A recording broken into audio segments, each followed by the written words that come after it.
Live from the NBC Montana studios, this is NBC Montana Today. Good morning, Montana, and happy Thursday. I know everyone's excited as the weekend grows near, so let's get started today. Bridger Bowl ski area finds itself with new accolades after being recognized by the EPA for outstanding measures.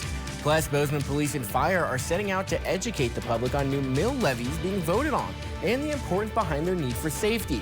And a busy month for officials in Butte as they crack down on drug, finding everything from pills to firearms and money, leading to a number of arrests.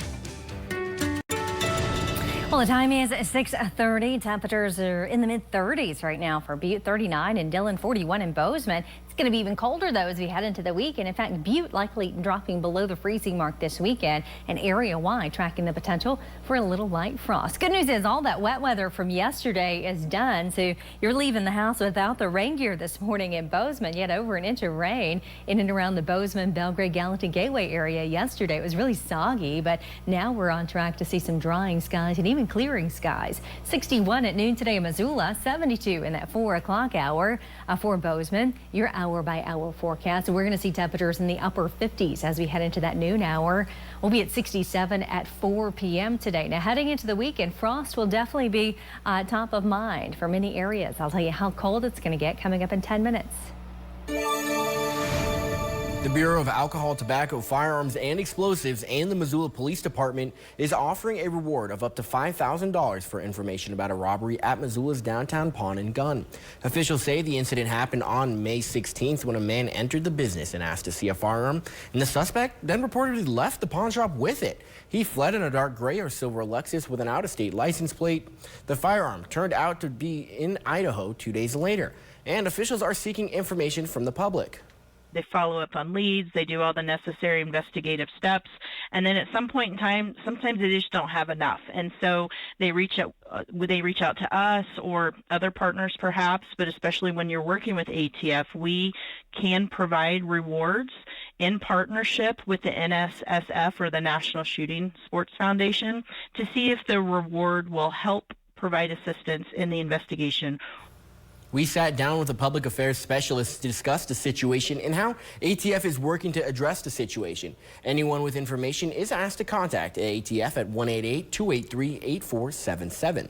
And a busy month for Montana Highway Patrol cracking down on drug trafficking in southwest Montana. MHP reports a multi-day operation in Butte nets nearly 2,000 fentanyl pills, 100 grams of fentanyl powder, over 2 pounds of meth, 3 illegal firearms, and over $140,000 in illicit money. And officials say the success comes from multiple teams coming together at the convergence of I-15 and I-90 in Butte. But something that the Highway Patrol really prides itself on is trying to find people who are actually trafficking drugs, firearms connected with drug trafficking, illegal money. And on the interstate, that's really what we try to find. And that's not all. The seizure also led to the arrest of 10 fugitives and over 30 drug citations. Metcalf says these multi-team efforts happen about twice a year. He adds they're seeing more fentanyl coming into the state year over year. Now a warning from Missoula police after receiving several reports of sharp metal objects stuck in vehicle tires causing damage. Take a look at this. The object has 4 sharp ends and appears to be designed to deflate tires or cause harm. According to MPD, a local tire repair shop confirmed they treated 4 customers with similar objects in their tires. An investigation is underway, and if you have any information, you're asked to contact MPD at 406-552-6300. And Montana Fish, Wildlife, and Parks is looking for information on the illegal killing of a bull elk. The incident happened in Tizer Basin south of Helena on September 14th. Someone reportedly killed the elk to remove its antlers and left the rest of it. It is archery season also, but officials say a firearm was used in this incident. Anyone with information is asked to contact officials, and you might be eligible for a cash reward. Flathead Lake's economy relies on tourism to remain viable throughout the year. But this summer's relentless heat put a damper on sales for some businesses. NBC Montana City Rising talked to a business owner feeling the pinch. I think the economy has definitely affected us in many ways as well. Polson is a town located near Flathead Lake, which is home to 6,000 individuals in the tourism off-season. But with summer heat being a main factor of individuals coming to town, these tourists are something small businesses rely on. As a gift shop, are down about 23 to 25% this year, and in speaking with other businesses, other owners that are friends of mine, they're down at least 20% as well. Bobby has owned Second Nature for 6 years and says the tourists were good this year, but noted that some things are not the same as last year. We've had so much foot traffic, and we are grateful for every person that comes through our door and spends a penny in our store. But we just haven't had the purchases that we usually get. Not only is Second Nature a gift shop, but it has a consignment store in the back which gives back to the community. It experienced a hit as well. We started putting in about $60,000 to $80,000 back into the community a year with our consignment, and I've realized that this past year we're down to about $38,000 that I've returned back to the community via our consignment. Off seasons like the wintertime are when local businesses owners like Bobby ask for the community members to shop local. We're really praying that this winter locals will shop local and shop small. It's going to make a difference for all of us to be able to stay in our communities and provide what we do for you. The town of Polson hosts shopping events to support these local businesses like Ladies' Night and Shop Small Saturday.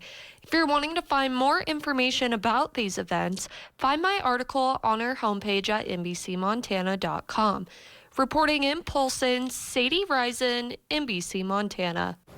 And the Environmental Protection Agency names Bridger Bowl as one of the winners of this year's Regional Pollution Prevention Awards. The award recognizes outstanding work by organizations to reduce pollution levels in their operating practices. Bridger Bowl's work to reduce the use of electricity through motion-activated lighting, solar energy, and LED lighting. It led to the award in addition to its carpool incentive programs and the use of plant-based ski wax. The ski area has saved over 75 metric tons of CO2 each year. Other winners include Colorado-based Ravidity and Breckenridge Grand Vacations. New this morning, the Missoula Police Department says they responded to a non-credible threat at a Hellgate High School. And this isn't the first time MPD saw themselves responding to threats made at Hellgate High, like in this video previously. This after being made aware of a shooting threat following an evacuation triggered by a fire alarm made on social media. Out of precaution, multiple officers were deployed, and after investigating, the claims MPD believes it wasn't credible. Following a series of linked nationwide threats circulating across social media, the school is now back to operating as usual. The Bozeman Police and Fire Departments are working to educate the public on the first responder levy and fire station bond. NBC Montana's Michael Sanduscoy checks in on both agencies to see how they're spreading awareness of the ballot measures. The general election is right around the corner, and soon people will hit the poll stations. Two ballot items Gallatin County voters will decide on are the first responder levy and construction bond for Fire Station 4. Deputy Mayor Morrison? No. Mayor Cunningham? Aye. So the motion passes 3-2. Earlier this year, the Bozeman City Commission narrowly approved both ballot items for the November election. Some concerns brought up by commissioners were police bias, impact of increased policing on minority communities, and spending funds on other community services. I sat down with the Bozeman Police Chief to determine if he's concerned about the ballot items following the close decision from the city commissioners. Well, generally we have the support of the commission, and I hope that we can just now go and educate the community on the needs and explain more about the impacts of this bond and mill levy passing versus not passing. The first responder levy would authorize the city to levy sufficient funds incrementally over a 5-year period to gradually hire 30 positions in the police department and 25 positions in the fire department. The total levy would increase to 48 mills by fiscal year 2030. The construction bond for Fire Station 4 would total up to $18 million. The life safety departments say their need for both the levy and bond is crucial to keep up with the continuous growth in Bozeman. We're fully staffed at this point. We got a few folks in the recruit academy as we speak. The difficult part, though, is it's just not enough overall. That's why we're asking for this new station with more firefighters, is to address the gaps that we currently have in our system. If this does not pass, is that we're just going to have to continue prioritizing the calls we respond to. Both agencies were going out to summer events, handing out flyers, explaining the bond and levy. Now the departments are doing presentations for community groups, social service groups, communities of faith, and more to spread the word of the ballot items. Waldo and Velkem say they're not feeling the nerves as the general election approaches, but they want to make sure they're doing enough so voters understand what's being asked of them. We'll take every opportunity we can to engage and educate, and at the end of the day, it's up to the voters to make that decision. If you want to learn more about the bond and levy, I'll have details in my article at our homepage. In Bozeman, Michael Santascoy, NBC Montana. For your latest Decision 2024 headlines, stick with NBC Montana on air and online. Follow us on Facebook, Instagram, X, TikTok, and YouTube for 24/7 coverage leading up to Election Day.